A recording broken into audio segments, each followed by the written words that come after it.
Good morning, Dan and Amy. We're going to talk a little bit about Tony Fauci, and I think it should be mandatory to play this clip we shared with you last week about Tony Fauci. Anytime Tony Fauci's name is invoked, the next time he's before the Senate, I hope Rand Paul has him react to what Dr. Kary Mullis had to say about Tony Fauci back in the 90s. Kary Mullis, 1993 Nobel laureate in chemistry, who invented this technology that undergirds the PCR test.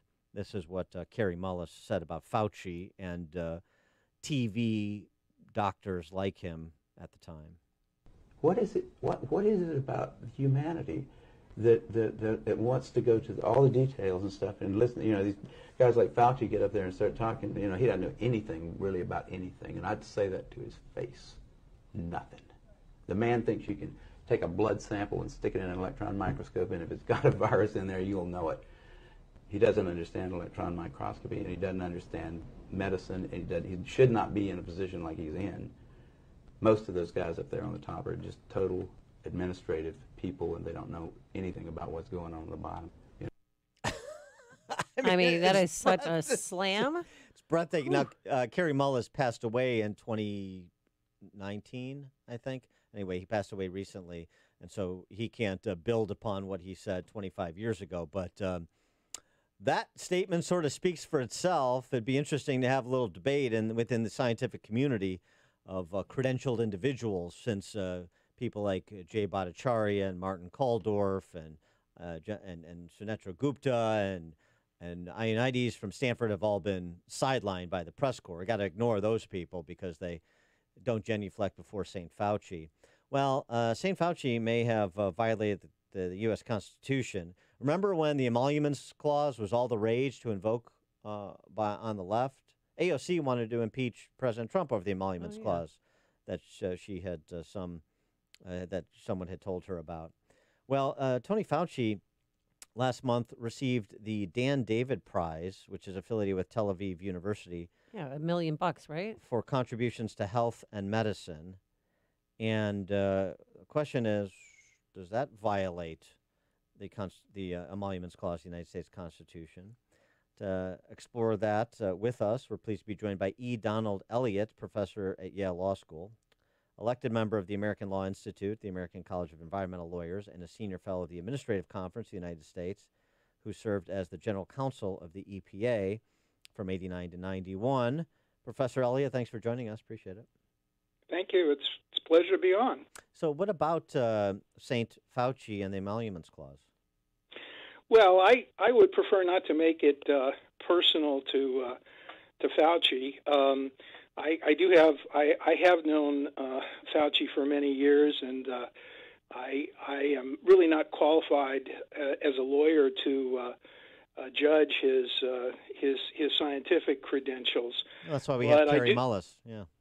Yeah, I heard that, and I do think that Fauci's emphasis on mask wearing to the exclusion of other things was probably harmful. The evidence is that you should wear a mask, but they're not all that effective. They're about 24% effective in terms of reducing the extent to which we transmit the virus to others, and only about 10% effective in terms of preventing us from contracting the virus from somebody else. And so if people ignore social distancing and engage in dangerous behavior just because they're wearing a mask, it's probably actually counterproductive. But as for the emoluments clause, it doesn't really have anything to do with either Israel or Fauci personally. It's just a provision of the Constitution that prohibits officers of the United States from accepting money from foreign powers. And the real issue is whether or not this Dan David Prize is sufficiently entangled with the Israeli government that it amounts to a contribution by a government.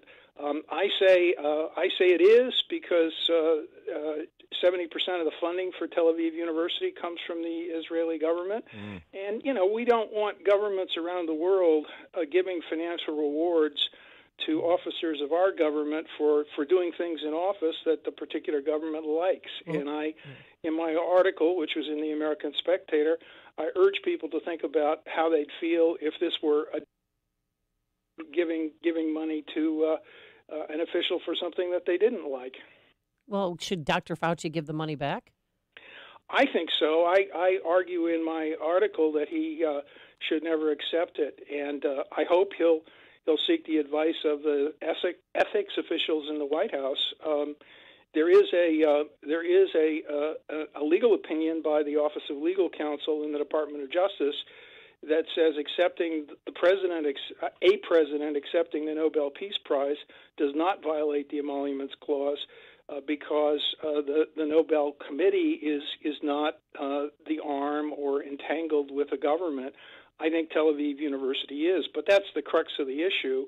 If it were entirely private, it raises different issues. But under the emoluments clause, it was intended to stamp out the practice, which was widespread in the 17th century, of governments giving money to officials in other governments for policies that they liked. It amounts to bribery. Yeah, I mean, why can't he just set up a Clinton Foundation-esque enterprise to run those foreign contributions through to avoid these emoluments clause tripwires? But I mean, I think you raise an interesting issue against the backdrop of, at least during the Trump administration, the United States getting a little bit more hip to what the Chi-Coms were doing through their Confucius Institutes, funneling money to academia in this country for the purposes of, to nefarious ends, for the purposes of influencing. And so even though Israel is an ally, it's just the appearance of impropriety plus the potential to be compromised in a meaningful way is problematic, and thus the clause. Yeah, I agree with all of that. I think the other thing is that the grounds for it were somewhat problematic. They talked about his speaking truth to power, which is kind of code for defying and disagreeing with the president. But that's not really an emoluments clause issue. But I think it illustrates the problem that foreign governments can reward officials for taking positions that the government agrees with and are contrary to the positions in our government. And I think it opens the door to all sorts of abuses by others. It's pretty easy for governments to essentially launder money by running it through a state-funded university. I wanted to get your perspective, and this also sort of speaks to another piece you wrote for The Spectator about the FDA and politics perhaps costing more lives than even Randy Andy's policies in New York, which is a statement. But since you were general counsel of the EPA, this sort of the expert class, this deference to experts, the credentialed person knows all sort of culture that we have, and is I think, despite performance, becoming more influential when you have so many people essentially subscribing to the cult of safetyism. Yeah, I think that's right. I listened pretty closely to the dialogue between Rand Paul, who is, after all, a medical doctor, and Dr. Fauci, and I, in general, agree with what Rand Paul was saying. The problem with the FDA, and I have taught FDA law as well as environmental law, the problem with the FDA regulations is they're written for ordinary times, and while they did waive some and gave some emergency use authorizations, I know as a matter of fact that the 81 pages of instructions to apply to get an N95 mask approved deterred a number of companies around the world who had consulted with me and others from getting their masks approved, and that probably cost lives. And I just do think that, you mentioned a culture of safetyism, and I think part of the problem is that Fauci and others are devoted to a zero risk approach from the issues that are of concern to them